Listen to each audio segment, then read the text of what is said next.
What's one of the hardest things about communication in the workplace? I think the most difficult thing for me was that you have to realize that everybody's different. Everybody has a different personality.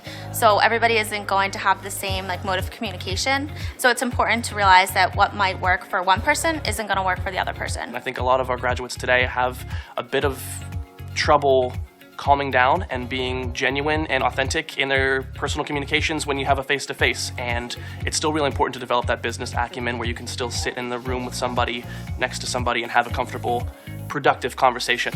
How can I communicate confidence in an interview? Be yourself and bring your best self.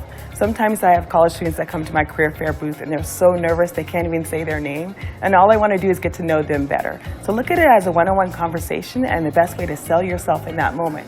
What are you great at? You're great at something. Everyone's great at something. And realize that you're unique and special, and I want that uniqueness and specialness in my company.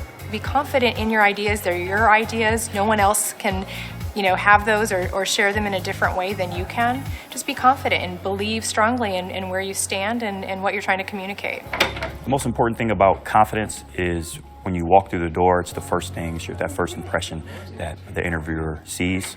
And confidence doesn't mean you have to be the most outgoing person. It doesn't mean you have to be the most talkative and elaborate with your answers. Confidence is simply being comfortable in your own shoes. After an interview, is it okay to follow up with a text message?